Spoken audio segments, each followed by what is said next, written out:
Bonjour, je vais corriger l'exercice 13 du TD18. C'est un petit exercice où on va déterminer expérimentalement l'inductance propre d'une bobine. Voici les énoncés. Euh, alors, on vous donne un diagramme de Bode. Vous avez le gain décibel et la phase en fonction de la fréquence en échelle logarithmique. Vous voyez qu'on va par dizaines.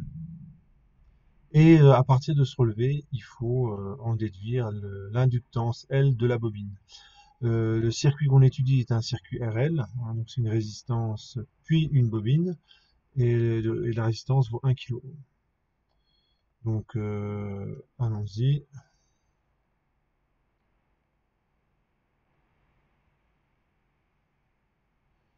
Alors, je fais un nouveau document. C'est parti. Donc on va corriger l'exercice 13.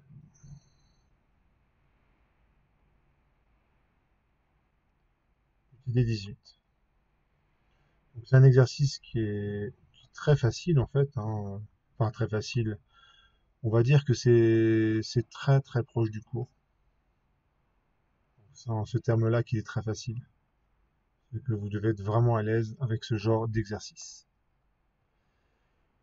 Donc je vais simplement calculer la fonction de transfert de ce filtre-là, entrée-sortie. Je vais calculer le gain en décibels et puis je vais identifier en fait la fréquence de coupure qui va dépendre de l'inductance propre que je cherche. Donc je vais écrire la loi des nœuds en termes de potentiel. Nommons les points. Celui-là, je l'appelle A. Celui-là, je l'appelle B. Celui-là, je l'appelle C. C à la masse. C, je le retrouve ici, hein, puisque c'est aussi à la masse. Et donc, la loi des nœuds en termes de potentiel, ça donne ceci. C'est un peu long à écrire.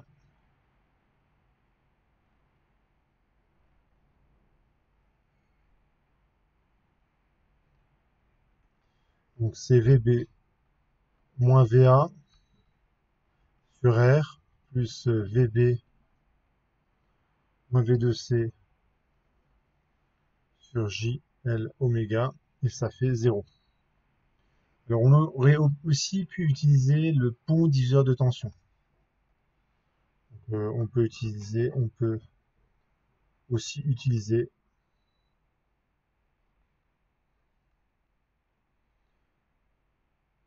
le pont diviseur de tension. Donc ça, je peux l'écrire directement au résultat, ça fait S sur E, ça fait l'impédance de la bobine sur la somme des impédances. On aurait aussi pu utiliser cette solution qui, d'ailleurs, le programme tel qu'il est écrit, vous incite à utiliser cette solution-là, le pont diviseur de tension. Je trouve que cette loi des nœuds en termes de potentiel, elle est quand même, en fait, c'est un petit peu plus puissant puisque ça marche en fait tout le temps en électronique. Donc, c'est pour ça que j'insiste autant là-dessus. Alors, ce que je remarque, c'est que V2C vaut 0, V2B, ben, ça vaut la S, et V2A, ça vaut E. Donc, V2A, ça vaut E, V2B, ça vaut S, et V2C, ça vaut 0. Et donc, ça donne le résultat suivant. Je continue en noir. Euh, alors, excusez-moi, je reviens à la page d'avant. Donc V2B moins V2A. Donc ça fait S moins E sur R, pardon. S moins 0 sur J L oméga, ça fait 0. On fait maintenant des calculs. Alors ce que je vais faire, c'est que je vais multiplier, on fait S facteur de 1 sur R plus 1 sur J L oméga, c'est égal à E sur R. S sur E, ça vaut 1 sur R, 1 sur R, plus 1 sur JL oméga. Et ce que je fais maintenant, c'est que je vais multiplier par JRL oméga au-dessus, au numérateur et au dénominateur. Donc, je l'écris comme ça. Vous savez que j'ai le droit de multiplier par 1. C'est exactement ce que je suis en train de faire.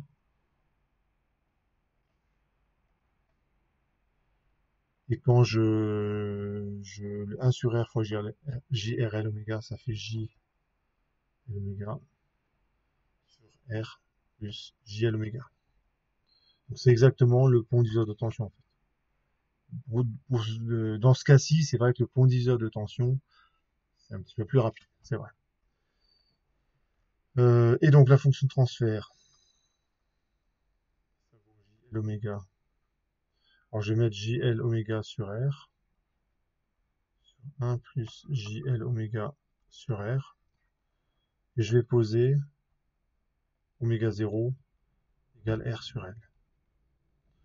Et donc je me retrouve avec une fonction de transfert du premier ordre, c'est J oméga sur oméga 0 sur 1 plus J oméga sur oméga 0 avec oméga 0 égale R sur L. Et le théorème de Bode, on peut le tracer rapidement. Donc si oméga, alors je vais écrire le gain en décibels. Donc c'est 20 log du module de la fonction de transfert, hein, par définition. Donc ça fait 20 log oméga sur oméga 0 moins 20 log de racine de 1 plus oméga carré sur oméga 0 carré. Je détaille un petit peu. Le module de H, c'est le module de ce truc-là. Le module d'un quotient, c'est le quotient des modules. Hein, c'est Z1 sur Z2. Si je fais le module, c'est module de Z1. Je pense que écrit comme ça, c'est évident. Mais il faut y penser. Il faut y penser, parce que sinon ça va vous compliquer les calculs. Je l'efface. Une fois que vous avez donc le module de ça, c'est oméga sur oméga 0. Et le module du dénominateur, c'est racine de 1 plus, enfin, c'est ce truc-là en fait. Et le log d'un quotient, c'est la différence des logs. Enfin voilà, c'est quasiment évident, la suite du calcul. Donc ça fait 20 log de oméga sur oméga 0 moins 10 log 1 plus oméga carré sur oméga 0 carré. C'est le gain en décibels.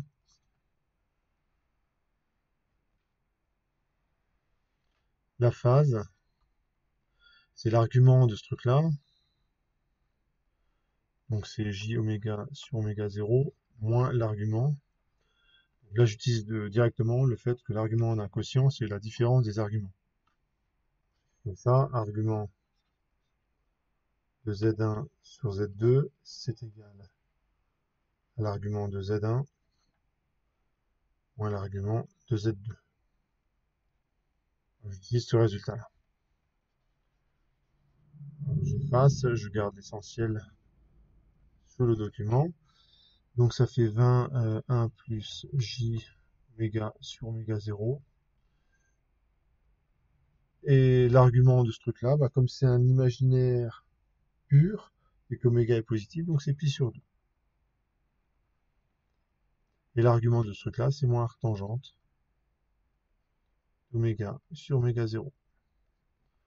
L'argument d'un complexe qui s'écrit sous forme, on va dire forme cartésienne, je ne sais pas si c'est comme ça qu'on dit. Donc c'est partie réelle plus j partie imaginaire, c'est l'arc tangente de la partie imaginaire sur la partie réelle. Et on rajoute ou on enlève pi si la partie réelle est négative. Voilà pour la phase. Donc, je vais tracer rapidement les courbes. Et ce que je vais tracer, c'est le diagramme asymptotique. Donc, ce que je vais faire, c'est prendre oméga très petit devant oméga 0, oméga très grand devant oméga 0. Je peux aussi traiter le cas oméga égale oméga 0, mais ça, c'est pas très grave en fait. Pareil pour la phase. Donc, on va dire lorsque oméga est très petit devant oméga 0, c'est-à-dire que je suis en basse fréquence. Le gain en décibels, ça va donner quoi? Ça fait 20 log oméga sur oméga 0. Donc en fait, je recopie la formule. Moins 10, donc je vous montre. Moins 10 log, c'est ce terme-là maintenant que j'étudie. 1 plus quelque chose qui va être tout petit. Tellement petit que je vais le négliger. Ça fait moins 10 log de 1. Et log de 1, ça vaut 0. Donc en fait, je m'arrête là. Je fais une petite réécriture, pas grand-chose.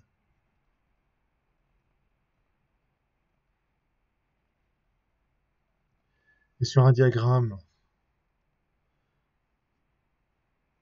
gain en décibels en fonction de log de oméga, ben, j'aurai une droite de pente plus 20. Ici, c'est la pente. Et en fait, il me suffira juste d'un point. Ben, par exemple, lorsque je prendrai oméga égale oméga 0, ben, je sais que cette droite, elle va croiser l'axe des abscisses. Donc elle est complètement définie maintenant. Pour la phase, ça va donner quoi? Ça fait pi sur 2, moins arc tangente de L oméga sur R. Donc, ça fait arc tangente de quelque chose qui est très petit, donc c'est 0. Donc la phase vaut pi sur 2. Ça, c'est le cas. Basse fréquence. Dans le cas haute fréquence, je vais l'écrire en jaune. Si oméga est très grand devant oméga 0, le gain en décibels, c'est 20 log oméga sur oméga 0. Hein, donc là, faut pas se dire oméga tend vers l'infini. Hein. Parce que si vous dites ça, ce truc-là, ça vaut l'infini, et en fait, c'est impossible à tracer. Hein. Vous ne pouvez pas tracer quelque chose qui vaut l'infini. Donc, je ne touche pas à ce premier terme-là. Par contre, le deuxième terme, on montre, il est là. On est en train d'étudier ce terme-là. Lorsqu'oméga est très grand. Ah, cette fois-ci, lorsqu'oméga est très grand, c'est le 1 qui est complètement négligeable. Vous imaginez, je l'enlève. Je me retrouve avec moins 10 log de oméga carré sur oméga 0 au carré. Vous n'avez pas de mal à vous rendre compte, puisque l'exposant 2, vous pouvez le passer devant, et ça va faire 0. Mieux, ça sera facile à tracer. Pour la phase, j'ai pi sur 2, moins arc tangente. Je vais l'écrire comme ça, donc c'est pas très bien au niveau des notations, mais si oméga est très grand devant oméga 0, je mets moins arc tangente de l'infini. Donc c'est pas... Voilà. Notre bassin matheux, il va pas être content.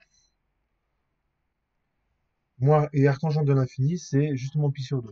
Donc ça fait pi sur 2 moins pi sur 2, donc ça fait 0. Ça c'est quand oméga est très grand, donc je suis en haute fréquence. Et donc je peux tracer mon diagramme de Bode.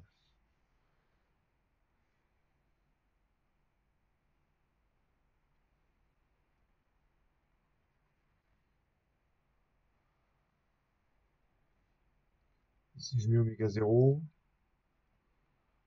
0,1 oméga 0, 10 oméga 0, et ainsi de suite. 100 oméga 0, 0,01 oméga 0. Donc là on a compris que on est en échelle logarithmique.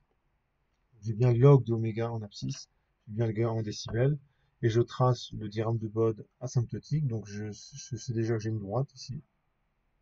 La pente, c'est plus 20 décibels par décade. Je sais également que j'ai en fréquence 0, Et pour la phase,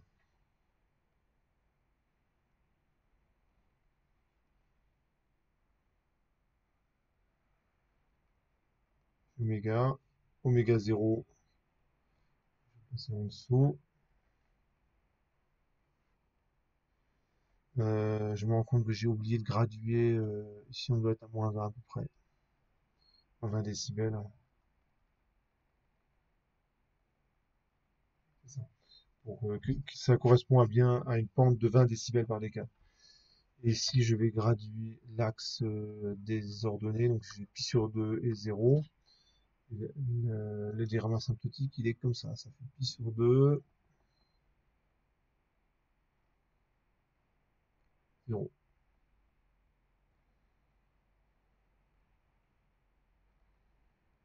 C'est pas très bien représenté, mais c'est et le tracé réel, il ressemblerait à ça.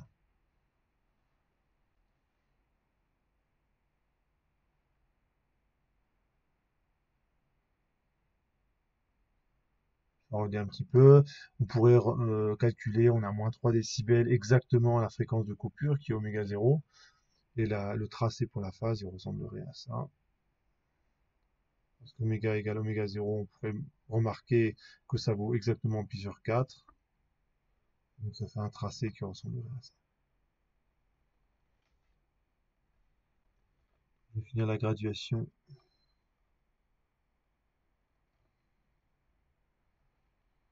Voilà. Sur également l'échelle log. Et là, on compare ça à mon diagramme qui est dans l'énoncé. Donc, si vous regardez donc c'est exactement ce que j'ai tracé. Et en fait, ben, il suffit simplement de lire la fréquence de coupure. Alors ici, je suis un petit peu au-dessus de 10 000 Hz. Allez. Ouais, je vais prendre à 10 000 Hz. Bon, c'est pas très... Je pense que c'est un petit peu plus, il me semble.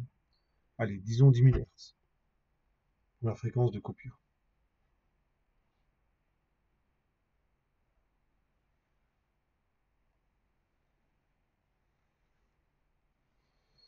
Donc, je sais que... Je vais le faire ici. Oméga 0, c'est 2pi f0 avec f0 qui est égal à 10 000 Hz. On peut finir l'exercice, hein. Oméga 0, c'est R sur L. C'est 2pi fois 10 000 Hz. L, ça vaut R sur 2pi fois 10 000 Hz. Et si on fait l'application numérique, ça fait 1000 ohms divisé par 2pi fois 10 000 Hz. Donc ça fait donc 2pi, on va dire que c'est 6, 1 sixième, 1 sur 60. 1 sur 60, ça fait à peu près 1,6. Excusez-moi. 1,6. Ça fait à peu près 16 millihenries. À peu près. À peu près un centième, hein. 1 sur 60, ça fait un centième. Donc ça fait un peu plus que 10 millihenries. Voilà. Et donc j'ai répondu à la question. Il est clair que dans un exercice comme ça, si vous êtes vraiment au point sur les diagrammes du premier ordre, montre en main, ça prend 30 secondes. Montre en main, ça prend 30 secondes. Pourquoi? Parce que dès que vous avez, voilà, dès que vous avez ce résultat-là, euh, c'est le résultat d'après, voilà, dès que vous avez ce résultat-là, et ben vous savez déjà faire ce tracé directement. Vous savez déjà faire ce tracé directement, et donc en fait vous commencez l'exercice à partir de ce niveau-là en fait. Et ça prend 30 secondes.